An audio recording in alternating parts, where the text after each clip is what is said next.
Hello दोस्तों, कैसे हैं आप। हम क्रिया पढ़ रहे थे और क्रिया में हमने उनके संरचना के आधार पर और कर्म के आधार पर क्रिया भेद पढ़ लिए थे। कुछ इम्पोर्टेंट क्वेश्चंस हैं, कुछ इम्पोर्टेंट प्रश्न हैं जो आपसे बार बार पूछे जाते हैं और उन प्रश्नों में आपको बताना है कि वो क्रियाएं अकर्मक हैं या सकर्मक हैं। और इन जो भी प्रश्न आपको दिए जा रहे हैं, इन प्रश्नों को आप सॉल्व कीजिए और आपको पता चलेगा कि आप सही हैं, अपनी जगह आप बिल्कुल सही हैं या नहीं हैं। और फिर उसके बाद इस वीडियो को देखकर मेरे चैनल को सब्सक्राइब करो, लाइक करो, शेयर करो। Okay, thanks. अब देखो, निम्नलिखित वाक्यों की क्रियाओं के बारे में बताइए कि वे अकर्मक है या सकर्मक है। प्रश्न नंबर फर्स्ट, बच्चा पुस्तक पढ़ता है। ये हमारे पास एक उदाहरण है।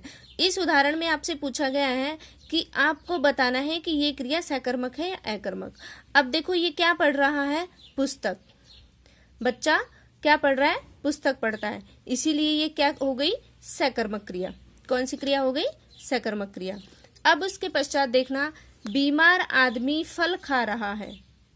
बीमार आदमी क्या खा रहा है? फल खा रहा है।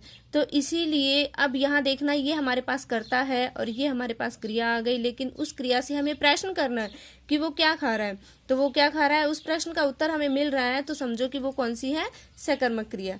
यानी कि अब हमें देखना है कि कर्ता भी है, कर्म भी विद्यमान है और हमारे पास क्रिया भी विद्यमान है। आगे देखो दोस्तों, वह ठोकर खाकर गिर पड़ा। देखो, मैंने आपको पहले ही बता दिया था, सोना, रोना, हंसना, गिरना, ये सभी क्रियाएं अकर्मक क्रिया के अंतर्गत आती हैं।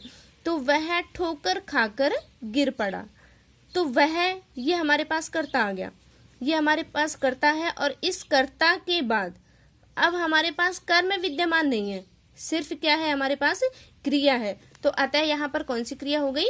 अकर्मक क्रिया। अब देखो आगे, जाओ उसको 5 रुपए दे दो। जाओ उसको 5 रुपए दे दो। अब उसको क्या देना है? 5 रुपए देना। देना के योग में कौन सी क्रिया होती है? सकर्मक क्रिया होती है। अब आगे देखो दोस्तों प्लीज मेरे चैनल को देखिए और मेरे चैनल को लाइक कीजिए, शेयर कीजिए, सब्सक्राइब कीजिए।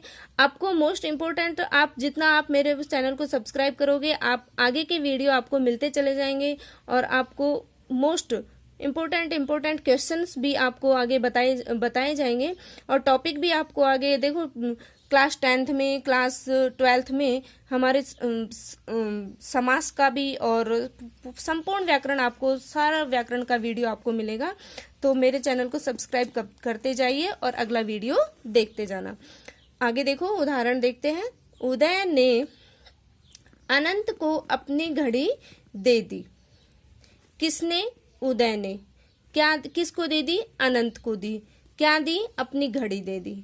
तो ध्यान देना, उदय ने, तो यहाँ पर हमारे पास कर्ता भी विद्यमान है, कर्म भी विद्यमान है और यहाँ पर हमारे पास उसकी क्रिया भी विद्यमान है। लेकिन ध्यान देना, देखो आपको अगर भेदों के अंतर्गत उपभेद पूछे जाते हैं तो ये क्रिया कौन सी हो जाती है? ये क्रिया हमारी द्विकर्मक क्रिया के अंतर्गत आती है। ठीक है, और द्विकर्मक क्रिया किसका भेद है? सकर्मक क्रिया का। आगे देखो, इससे पहले वाला उदाहरण एक बार फिर से देख लो। सेठ जी ने भिखारी को कुर्ता दिया। सेठ जी ने किसको? भिखारी को क्या दिया? कुर्ता दिया। तो अतः ये हमारी कौन सी क्रिया हो गई? सकर्मक क्रिया। देखो दोस्तों, ध्यान से देखते जाओ, जो भी उदाहरण समझ में नहीं आता है मेरे को आप कमेंट में पूछ सकते हो। माली ने मुझे आम खिलाए। माली ने क्या खिलाया? आम खिलाए। माली ने मुझे आम खिलाए, तो यहाँ पर भी क्या हो गया? सकर्मक क्रिया हो गई। आप चाय लेंगे या कॉफी? आप चाय लेंगे या कॉफी, ये यहाँ पर कौन सी क्रिया होगी? यहाँ पर हो गई ये सकर्मक क्रिया। आप देखो, रवीना जाग रही है। रवीना जाग रही है। जागना वो ही अकर्मक क्रिया के अंतर्गत आता है। आगे देखो, उसको विवश होकर मेरे साथ चलना पड़ा। किसको विवश होकर?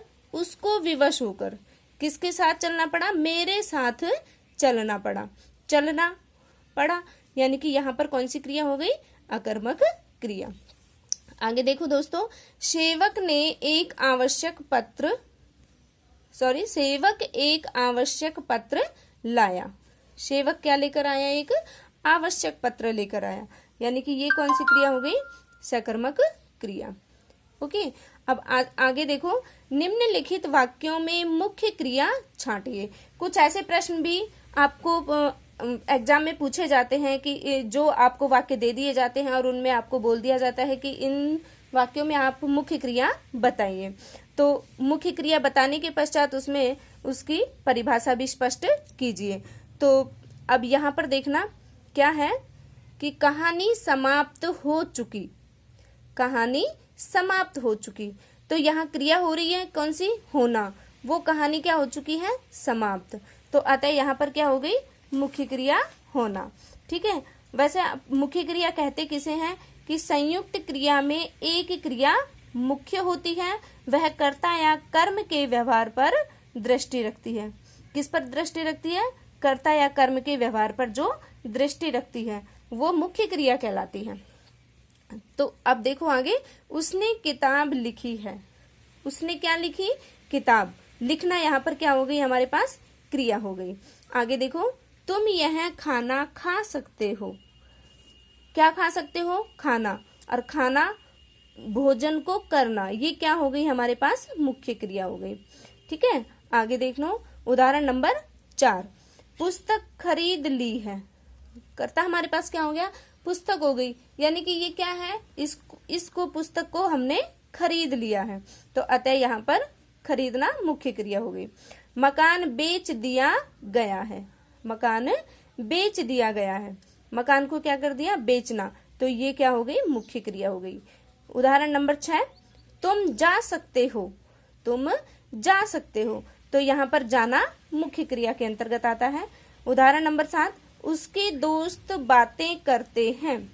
उसके दोस्त बातें करते हैं, तो बातें करना ये क्या होती है? मुख्य क्रिया हो गई। ठीक है, जो कर्ता या कर्म के मुख्य बात को दोहराती है, स्पष्ट करती है, वो क्रिया मुख्य क्रिया कहलाती है। अब आगे कुछ उदाहरण दिए गए हैं। इन उदाहरणों में आपको क्या बताना है कि जो हमारी संरचना या प्रयोग के आधार पर, जैसे प्रेरणार्थक क्रिया है, समापिका क्रिया है, असमापिका क्रिया है या संयुक्त क्रिया है, उनके अंतर्गत ये क्रियाएं कौन कौन सी हैं, है ना। तो इस तरह से दोस्तों ये प्रश्न आपसे पूछे जाते हैं, और इन प्रश्नों को अगर जो पूछे जाते हैं आपसे पूछ लिया जाए, जैसे देखो एक उदाहरण दिया हुआ है, शिक्षक ने छात्रों से निबंध लिखाया। अब यहाँ पर क्या है? शिक्षक, कर्ता ने किससे? बच्चों से, यानी कि छात्रों से क्या लिखवाया? निबंध लिखवाया। तो यानी कि यहाँ कर्ता स्वयं कार्य न करके किसी दूसरे के द्वारा जो कार्य करवाया जा रहा है वहां पर क्या हो गया? प्रेरणार्थक, यानी कि प्रेरणा देकर जो कार्य करवाया जाता है वहां पर प्रेरणार्थक क्रिया होती है। कंप्लीट। तो अतः यहाँ इस वाक्य में कौन सी क्रिया हो गई? प्रेरणार्थक क्रिया। अब देखो, वह खड़े खड़े ही सो जाता है। वह खड़े खड़े ही सो जाता है। अब यहाँ देखना कि वो क्या कर रहा है? खड़ा खड़ा ही, वो खड़ा खड़ा ही क्या कर रहा है? सो रहा है। तो अतः यहाँ पर सोना, यानी कि वो खड़े खड़े सो रहा है, तो उसकी क्रिया अभी पूर्ण नहीं हुई है, अर्थात यहाँ पर कौन सी क्रिया हो गई? असमापिका क्रिया होती है। यहाँ पर कौन सी क्रिया है? असमापिका क्रिया। आगे देखो, तुम जा सकते हो। तुम जा सकते हो। अब यहाँ पर देखो, हो, आपको बताया था कि जो वाक्य पूर्ण हो जाता है और वो क्रिया भूतकाल में है, वर्तमान काल में है या फिर भविष्यत काल में है, काल का बोध कराने वाली क्रिया कौन सी कहलाती है? सहायक क्रिया कहलाती है।